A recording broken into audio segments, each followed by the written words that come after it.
What's up, yo? We back. Today I'm gonna continue with these cautionary tales about my life through the streets of Baltimore and the prisons of the surrounding counties. If you ain't watched the last video, you're gonna have to watch that one to catch up with this one. If you don't be liking the videos, do me a favor, hit the button for me. They don't cost nothing. But I'm gonna hop back into it. So like I was saying, I had came across the street and Frank was basically telling me how this was his man block. Look, we gonna call his man for the sake of just keep saying his man. I'm gonna call your cuz. So he like, yeah, like this cuz block or whatever. So I tell him, I say, yo, you got his number. So he said, yeah. I'm like, hit him. So when he called cuz get on the phone and Frank get to telling cuz the situation. So cuz like straight jump out there like, oh, who out there? Who out there? Thug? That's Thug? That's Thug? So he like, yeah. So I hear him like, cause he got him on speakerphone or whatever. And cuz like, oh no, yeah, Thug good, whatever. So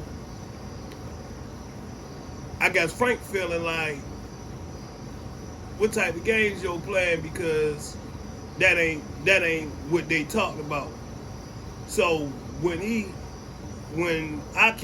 talked to him the night before, it was letting him know that, you know, I was about to come out and my man was home. His brain must have got to clicking and figured out how I'm gonna go ahead and get these niggas out the way without even having to do much for real. But what he wasn't banking on was me and Frank was going to already have like a few previous encounters that would ultimately bring me and him closer than them two were. So Frank, when he say yo good or whatever, like Frank looking like type of weird, yo, this nigga on some weird shit. So Frank tell yo, man, you need to pull up or whatever. So I'm still taking care of what I'm taking care of. I'm doing what I'm doing or whatever, going on about my business, but I'm knowing yo on his way. So when he on his way, we gonna all come together so we can go ahead and put everything on the table, so to let a nigga know what it is and let a nigga know what it ain't. But like I was saying, how me and Frank was just booked together, locked up together over the pen or whatever. Now, I had said my homeboy, I won't even mention your name, but the one that I was saying was Muslim for real. Yo, he was catching for real. He had a serious lane for real. So like he was catching big, and like yo always would keep his hand in the mix of different little shit or whatever. Frank, like I say, Frank was a little older than me. Frank was from down the bottom, down Emerson Pulaski. So him and my man, they had knew each other. They knew each other for real. So once me and Frank really get to conversing, we really find out that, you know, we a lot more closer than what we even knew initially. So, you know, that's like, you know, that opens the door for me and Frank to go ahead and chop it up and compare notes for real, so he know what he dealing with when fucking with cuz. So as I'm walking down, as I'm doing what I'm doing, Frank go back and sit on the step that they that was like they little trap spot. They would use that spot or whatever. Excuse me, where they was out there, whatever. They would use that house or whatever. So as Frank sitting on the front, Yo pull up. He pull up with his man or whatever. Now, Yo had another little young dude around there. Yo probably was like 3 years younger than me or whatever. But like cuz had Joe like under his wing for real. So them two pull up, and I had a play that I had told wait for me at the bottom of the block or whatever. Now, if you know anything about this block for real, like Gilmore leading down to Cole back there with them train tracks and all that shit, that like it's cruddy back there. It's dark as shit at nighttime or whatever. So I tell the play wait for me around on Cole. So I hit the one play that was on Gilmore. As I'm walking to hit the next play, Cuz, Frank, and the other little young nigga, they all sitting on the steps now. So as I'm walking past them, I guess Cuz call himself like he going big dug, like he gonna come out here and big dug the situation for real.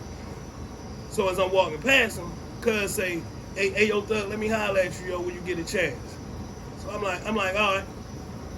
So I go around the corner, I hit the play or whatever. I come back around the corner and like not trying like be like boastful or no bragging type, nothing like this. Just really how the story was going. This just really the vibes that I was on back then at that time.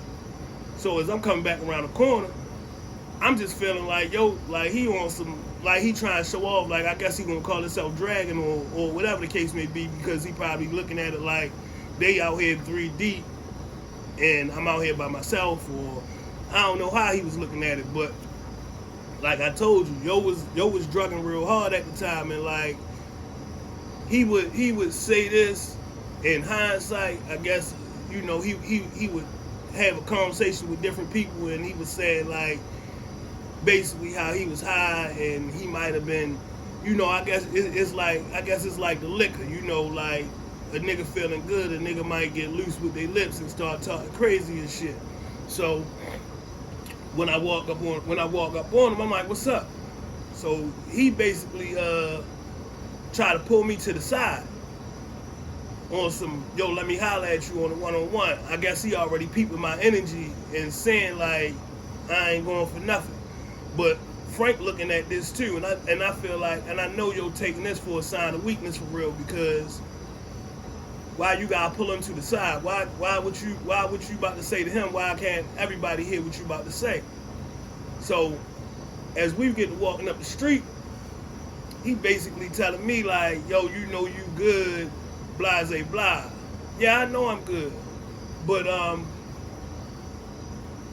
what's up with you, like basically saying like, you know, this your block and can't nobody this and can't nobody that. So he like, yeah, yo, that's what I wanted to let you know, like for real, yo, like this side of the street, basically everything come on this side of the street, mine, yo, whatever, come over there, yo. I'm like, no. I'm like, my nigga, I ain't even about to we ain't even about to play these games, like you ain't about to make no rules, and I'm damn sure ain't about to follow. So he like, basically like, yo, like, you know, if they looking for what I got though, yo, I say, look, my nigga, check this out. You've been out here for real already. So your clientele should already be established for real. I really don't care about none of that. I'm just getting back out here. I'm trying to get back, and I basically want it all for real. And then, not to mention, you done already said some shit that made me not fuck with you already. So it's whatever basically at this point. So we stand on the corner, we rap for real. We ain't really come to no type of agreement or disagreement for real. I mean, I just was letting him know like I'm gonna do what I want. And for real, technically, you all depending on how this shit go tomorrow that you don't even know, you probably ain't even gonna be out here much longer for real. So that night goes past or whatever, you know, everything was cool, you know. That night, nigga finished up that night or whatever. So when I see Frank the next day, Frank basically let me know, fuck yo. I'm like, what's up? Yo said, yeah, yo, I don't really appreciate yo putting me in the line of fire like that, and cause he told me one thing, and basically what he had led him to believe, Frank felt like that could have got him killed. And I felt him on that for real, because yo was really trying to alleviate the competition without having to do nothing. And unbeknown to a whole nother nigga that he putting into the situation don't even know what he walking into. So later on that day, when my man come out or whatever, I tell my man like, yeah, yo, I'm like, yo, your man down the street or whatever for real. So like, yo, go down there, he pull him up, he jack him up, he get them, they like jive arguing. So like my man try slapping whatever, he you know, get the bobbing and weaving, yo get to chasing him around the car.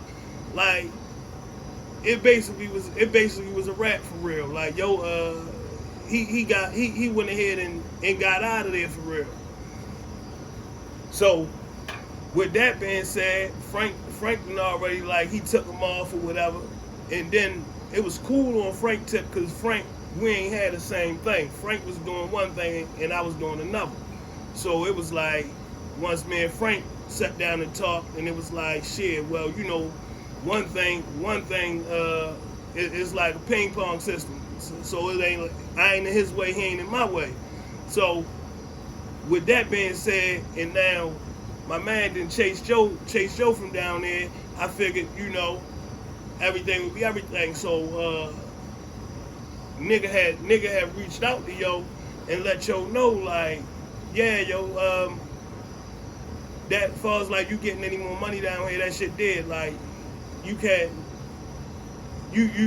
slide nothing through here. Frank said he let him know like, yeah, he took that, he ain't getting that shit dead. But you remember I say the young dude that he was fucking with, he was still fucking with Shorty. So we outside later on that night, and I see Shorty come down the block or whatever. So Shorty go to their little stash house, go up in there and everything or whatever. So I'm just like peeping them like, yo, what's up with yo? Like what the fuck he on? Cause like right now it's like zero tolerance for real. Like, and that's just how I was going. That's just really how I was going. So I catch Shorty. Shorty hit like 2 plays or whatever. So I straight breeze over there. I'm like, yo, I say, what you out here with cuz? So he like, yeah. I'm like, yo, cuz ain't tell you what a nigga said? So he like, nah. Like he jobbed like halfway on some little slick tough shit or whatever. So like when I grab him, he like gets scared for real, and I straight go in his pockets. Like I get to going in his pockets, and he try to like yank away from me. When he yank away from me, I pop him. And I don't condone none of this shit. Like I was definitely on some crazy shit back then, on some, you know. But like, man, that's the street life. This really how shit go for real. So once I pop him and I get to run in his pockets, I take the phone. This nigga still had the bloops back then. So I'm like, yo, where the pills at? So he like, they in the hole. So I make yo go get the pills and everything or whatever. So I tell yo, I say, matter of fact, call your man, call cuz. So he like, call cuz. He like, yo, what's up? I'm like, cuz, I want to let yo know, I ain't take this from you, I'm taking this from him. Cause the nigga he should already got the memo. Nigga told him that he can't get no more money out this block. So he called yo or whatever, and I let him know. I said, yo, check this out. Like that shit dead. I thought a nigga told you that shit was dead. So yeah, everything that you gave yo, I took all that shit. Basically, like, and that's why I don't really like talking that tough shit or nothing like that shit. But like, I mean, that's just really how that shit went though. But yeah, man, like I really ain't like yo. He gave me a reason not to like him though. So yeah, I let you know. Yeah, I took that. I say so. If you looking for it, you know where I'm at. I bang on him, hang up. We goes on about our day, goes on about the rest of our night or whatever. Shorty roll out and everything. So it's probably like a week or so go past. Yo, no nigga ain't hear from yo. It's like, oh damn, we just ran yo for down here. Basically, that's what it was looking like. So Flo picking up, things starting to look up for me and everything. So you know, I bring my little man down. I bring my man down there. I bring Dummy down there. I bring my man Ro down there, whatever. So as we down there one night or whatever. This probably been like 2-3 weeks by now for real. And you know, when the nigga money start getting funny, you know, that'll bring a nigga from underneath a rock. So we standing on Ramsey, and the little chick had pulled up. So I'm rapping to her, whatever. And as I'm talking to her, Rel on the phone. We talking to YG. YG was still locked up or whatever. So he on the phone talking to YG. YG had his bike or whatever. And as we talking and whatever and shit, I turn to the right. Guess who I see walking up Ramsey Street?